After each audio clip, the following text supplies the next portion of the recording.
Salve a tutti, sono Massimiliano Franchi, fondatore della Chain Card Game e creatore del gioco Schemino. L'obiettivo dei video sarà quello di far comprendere meglio come applicare le regole durante il corso di una partita. A tal proposito, le partite saranno tutte commentate con delle spiegazioni ad hoc durante tutte le fasi del gioco. Importante, le regole le trovate in dettaglio sul nostro sito, scaricando il regolamento oppure nella sezione Academy, o infine sul canale YouTube Schemino il gioco geniale. Per facilitare la visualizzazione e la comprensione delle partite, utilizzeremo un prodotto software ancora in fase di test. In questo modo riuscirete a seguirci senza sforzo. Bene, ma non voglio dilungarmi troppo perché è ora di iniziare a giocare. Seguiteci!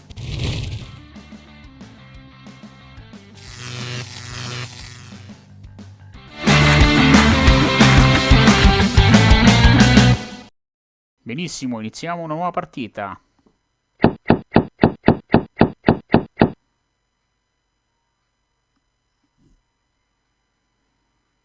La prima carta è stata posizionata in E2 ed è il 3 di forbici. Vediamo la situazione iniziale dei giocatori. Allora, il bianco che ha la precedenza a partire è Loris. E presenta delle carte con tutti e tre i simboli diversi.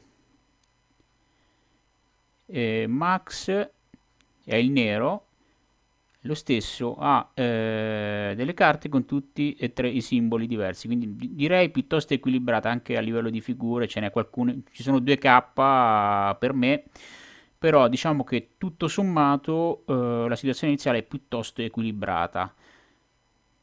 Direi di partire. Vai pure, Loris. Comincio pescando la carta.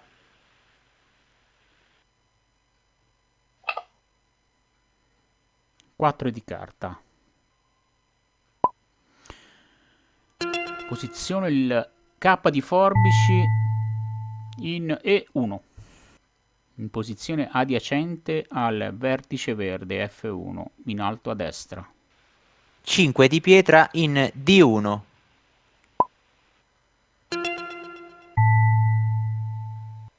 Sei di carta in C1. 9 di carta in C2.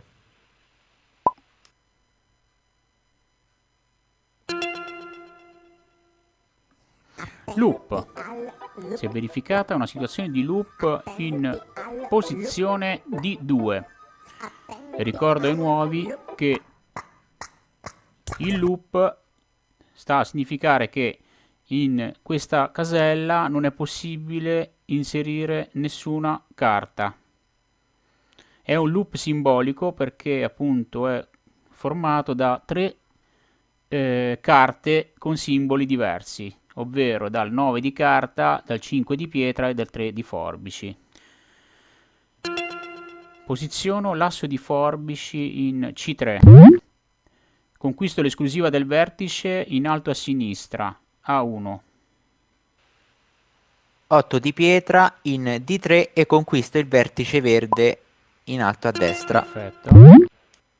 In F1. 4 di pietra in C4. Conquisto l'esclusiva del vertice in basso a sinistra A6. Facciamo il punto della situazione. Ci troviamo all'inizio del quinto turno. È il turno appunto di Loris, che è il bianco, che presenta tre carte di simbolo diverso.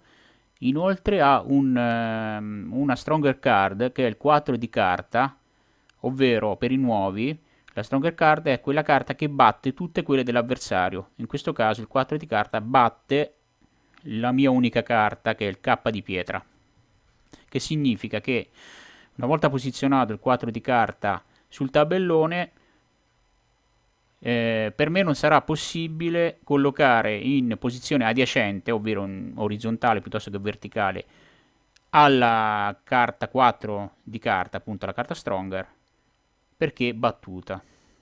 Quindi in genere questo tipo di carta può essere utilizzata per impostare delle strategie diciamo nei turni successivi, sempre per ostacolare ovviamente l'avversario oppure per avvantaggiarsi in modo tale da conquistare, diciamo, posizioni migliori, ottimali in prossimità del vertice piuttosto che per la conquista, diciamo, delle caselle centrali e quindi conseguentemente dell'esclusiva dei vertici corrispondenti.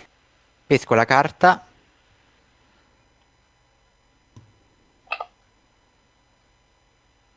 Altra stronger card, asso di pietra, molto interessante perché questa carta qui riesce a neutralizzare il K di pietra qualora questo venisse posizionato come ultima carta su un vertice. Quindi grazie a questa carta Loris potrebbe riuscire a neutralizzare l'azione del K di pietra. Pesco la carta anche io. Jack di carta. In D4 posiziono il 4 di carta e conquisto l'ultimo vertice. Perfetto. Pesco la carta. Jack di pietra. Pesco la carta. E che fortuna. K di carta per Loris, stronger card. Jack di pietra in C5. È leggero vantaggio il bianco, ovvero Loris, perché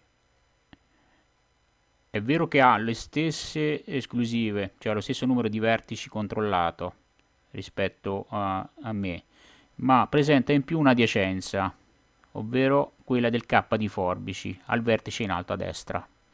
Asso di pietra in F2.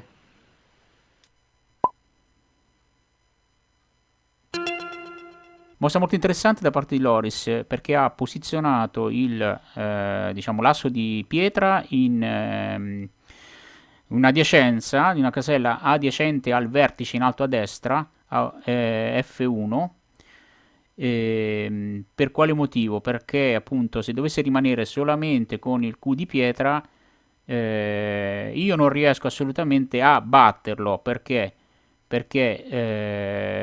piazzando il Q di pietra io potrei sì superare il Q di pietra, ma non riuscirei a battere l'asso di pietra perché il mio K di pietra, verrebbe battuto dall'asso di pietra. Quindi molto interessante questa posizione perché si è in qualche modo garantito il vertice se appunto riesce appunto a rimanere con una sola carta.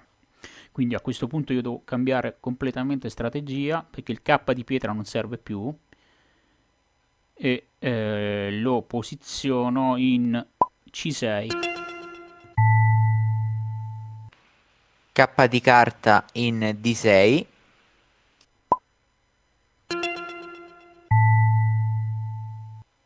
Pesco.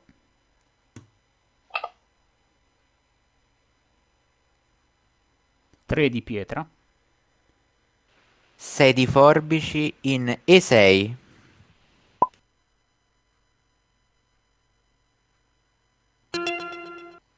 Ecco, come potete vedere è comparsa la stellina sul Q di pietra di Loris, che appunto rappresenta la carta vincitrice.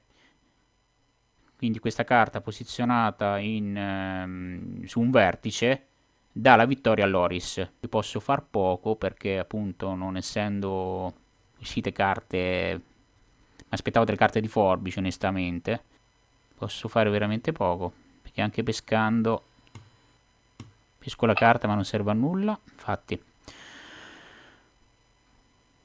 ovviamente la scelta è obbligata da parte di Loris perché inserirà tranquillamente il Q di pietra.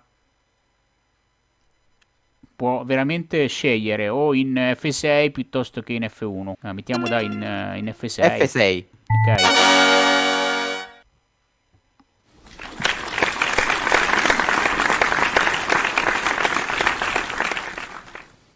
Perfetto. Allora, la partita è finita con la vittoria di Loris. Complimenti Loris. È stato comunque ancora una volta fortunato perché è riuscito facilmente a neutralizzare le mie carte con le carte giuste che ha ovviamente pescato. Benissimo. La partita è terminata, spero che vi sia piaciuta e vi aspettiamo alla prossima. Grazie per aver visto il nostro video. Se ti è piaciuto ricorda di lasciare un like, di scriverci le tue impressioni nei commenti e di condividerlo con i tuoi amici. Infine, per essere sempre aggiornato sulle nostre prossime iniziative, iscriviti al canale. Ti aspettiamo alla prossima sfida. El día que la noche no